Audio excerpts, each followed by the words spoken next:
Over the course of years, decades, HBCUs have been a staple of culture. Bands, the people, the alumni. But in the sports world, it seems like basketball is kind of taking a back seat. There's no reason that basketball shouldn't be at the forefront of HBCU culture. So what if I told you there was a world where basketball reigns supreme? Welcome to the HBCU Hoops universe. The 30 HBCUs will compete for one title year in and year out. The players' goal are making it to the pros. But what's a world without a little backstory? It's safe to start in Jackson State, as they are the reigning national champions of the HBCU universe. They built a powerhouse out there in Jackson, Mississippi, led by Marcus Aduba. The junior point guard was the National Player of the Year last year. And at 6'9", he's a matchup nightmare across the board. But Marcus couldn't do it alone. Returning junior Christian Reed and Marcus looked to help lead this Jackson State team back to glory. With a lot of their seniors graduating or going to the pros, it was important that they got in the transfer portal. And that's where they would find guard Jacob Williams, Ty Walker. Just like that, their starting lineup was back to full form. They needed a center, and that's where Sam came in. And I know what y'all thinking. I'm not even going to say it, but just know, Sam is ready to ball out. The big man transferred from the University of Colorado with hopes of winning the HBCU national title. And with former HBCU stud Harold Johnson leading the coaching staff, the Tigers were a safe pick to repeat. While the Tigers were all smiles coming into this season, the losers in the national championship, North Carolina Central, sought out revenge this season. NC Central was looking to be the next powerhouse in the HBCU universe. They shocked the country last year going toe-to-toe with Jackson State. With the return of guys like Jay Mello and All-American Owen King, North Carolina Central looked to be right back in that championship game. It was a long season ahead, and they were going to need big contributions from their guards JT Ellis Jr. and Moo Williams. Not to mention their freshman, Quandale Dingle. Yeah, that's his real name, bruh. Despite the excitement for NC Central, there's reason to believe there's a new team on the rise. And that team is the Florida A&M Rattlers, Tallahassee. They might be the most exciting team to watch this upcoming season. Last year, they were a scrappy team, diving on loose balls, alley-oops. They featured a lot of athletes, including Timothy Bennett, Keyshawn King, and the athletic freak Dum Dum Shakai. And he got that name not because he's African, because he was dumb.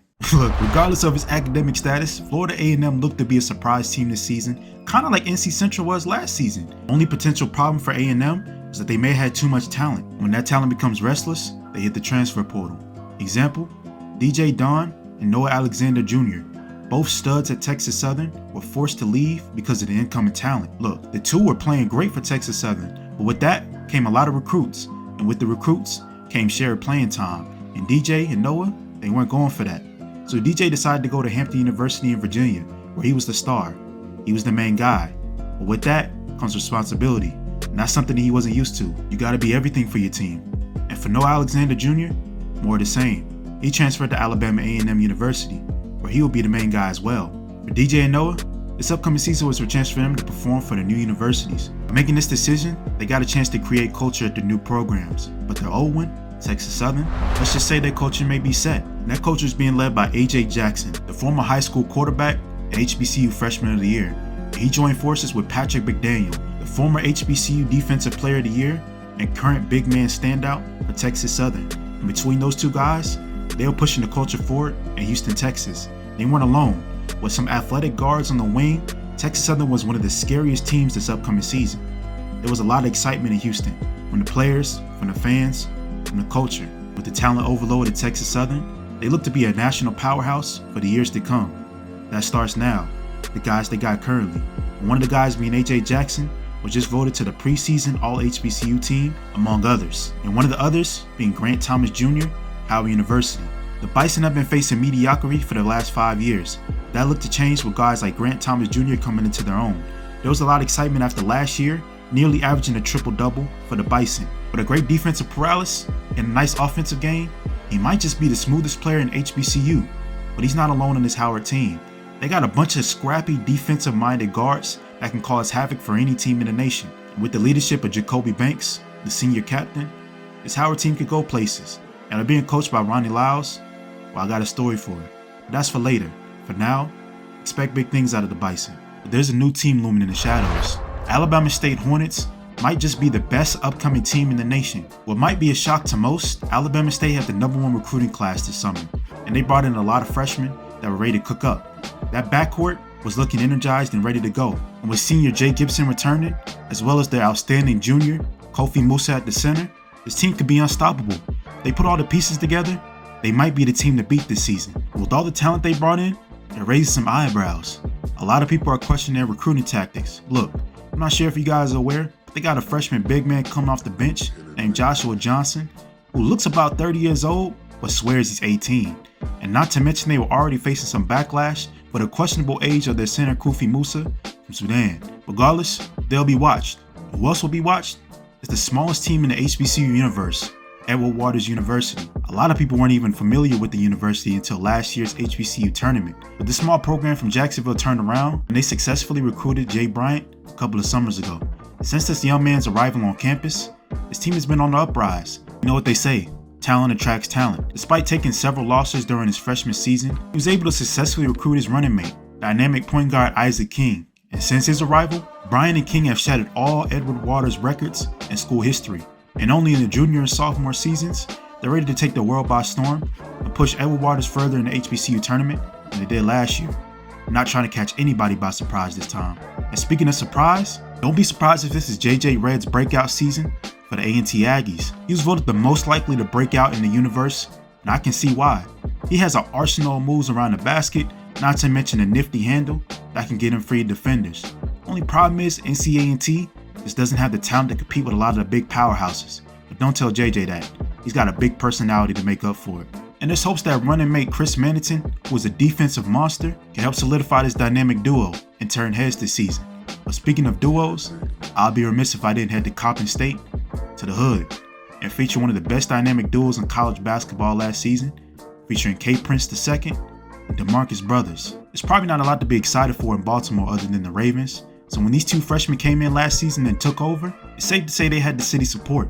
And they will lead Coppin State to the tournament last season, and despite a first round loss, there's reason to believe that these two might be the best duo in HBCU. Don't let Prairie View fans hear that, because they believe they had the best duo in Romeo Page and Odell Williams. And it's hard to argue. Look, who doesn't appreciate a good guard and big man relationship? Romeo and Odell have been knowing each other for years, dating back to the days in AAU in Texas. So going to Prairie View was a no-brainer. And together, they looked to take the country by storm. And for Romeo, it was perfect. He was playing at his hometown school. That couldn't be said for others in his universe. Meet Kiji Yamakawa, the first ever foreign recruit in HBCU history. There have been others that came from other countries and played in the United States in high school, but Kiji was the first ever to come directly from Japan straight to the HBCU universe last season. He shocked his country, our country, but he chose one of the worst universities in the universe, Tennessee State, to turn their culture around and become a legend. You can't mention bad programs without mentioning Morgan State. Year in and year out, they are known as the bottom dwellers of the HBCU universe. You can almost pencil them in every season and not make the tournament. For guys like Kendall Williams, aka Shorty, this was his only shot if he ever wanted to go pro. He was the shortest point guard in the HBCU world. Standing at 5'10", his job was to feed his guys.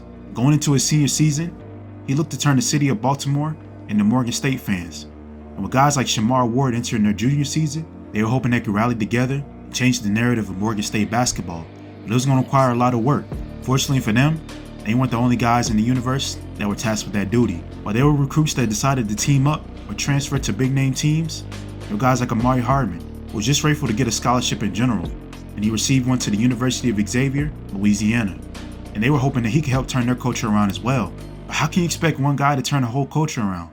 Well, look no further than Malachi Rice of Elizabeth City State University, a lesser-known college in the HBCU universe. For Malachi, it was a chance to get out of Brooklyn and make a name for himself. He didn't want to tag team with anybody else. When you're growing up in Brooklyn, New York, all you know is competition. So he decided to take his talents to Elizabeth City and figure it out by himself. I just hope he stays out of trouble. Just ask Deshaun Cooper Williams, Kentucky State. Due to some off-the-court issues and violating team policies, he was cut by 2 different programs and forced to rebrand his image here at Kentucky State. But no other off-the-court issues can match up to what happened at Southern University. A little over a year and a half ago, Southern University recruited one of the best freshmen in the nation, Judith Jones. While he was off to a great freshman season, he was unfortunately listed as a suspect in a financial aid scamming ring that took over Southern University's campus. And while he was a minor suspect, he took a major hit as he was suspended for the entire college season. And now being reinstated this summer, he's looking to make a name for himself once again. But after his public demise, Southern recruited a new star, Deontay Gordon, aka Dog. And he came in looking to take over what Judith didn't. And a lot of the fans were wondering if Deontay and Judith could coexist. And while Judith informed the fans that he was good and ready to go, only time will tell. Now that you guys are familiar with most of the backstory of the universe, it's time that I introduce myself and let you guys know what my role is. and what part I play. I consider myself one of the founding fathers of the culture. My name is Alan Ford, former HBCU basketball legend, now turned coach. After years, I decided I want to enter back into the HBCU universe in a different role. But first, I want to share you guys my backstory. Back in the early 2000s, I was at Howard University. I was a dog, getting my jersey retired, setting Howard records. At the time, basketball was not a priority at the university. But from 2000 to 2004, I changed the culture. We won national championships in 2002 and my senior season in 2004. And that helped me get exposure and get drafted. I was taken in the second round by the Washington Wizards, my hometown team. They may have felt a little bad for me, as I wasn't getting the looks that I felt like I deserved, but I did get my shot in the NBA. And after 7 seasons, I bounced around from team to team, not really establishing my footing. And at the end, I found myself on the San Antonio Spurs in 2008, riding the bench, figuring out what's next in life. That's where I found it, coaching. Sitting behind Coach Pop, listening to his rants, breaking the clipboards, that motivated me. I wanted to be a leader of men. Ironically enough, I had 2 teammates that strongly encouraged me to coach. One being Ime Udoka.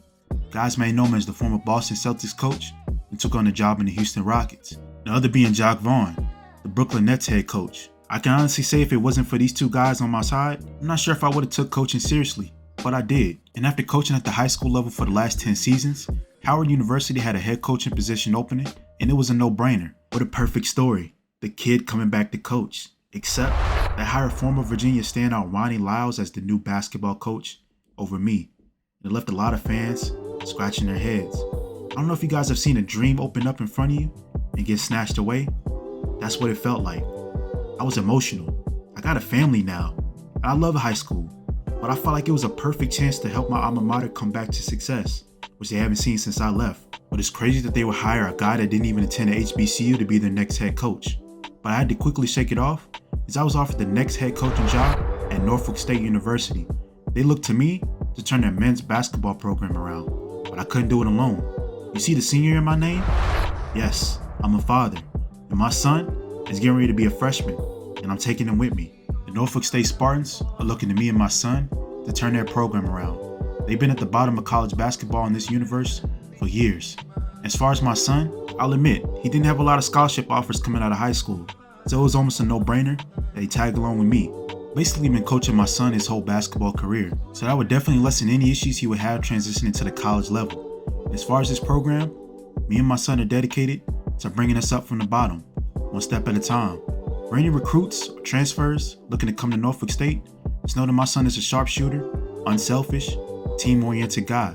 We bring a lot to the table, but it's even more on our plate. And this university has been starving. The HBCU Hoops universe is constantly looking for new talent. Each university is trying to become a powerhouse one day at a time, and that starts with you. So feel free to join the Discord, fill out a template, make a player, and send your application to your desired HBCU. If at any point you're unfamiliar with any colleges you could choose, there'll be a list of HBCUs in the Discord for you to choose from, and you'll be notified when your scholarship is accepted. Make sure you let us know where you're coming from and what your backstory is, because in this universe, everything matters. And as far as myself, I'm going to continue to focus my attention on turning this Norfolk State Spartans basketball program around, and it starts in season 1, in what I'll call the rebuild.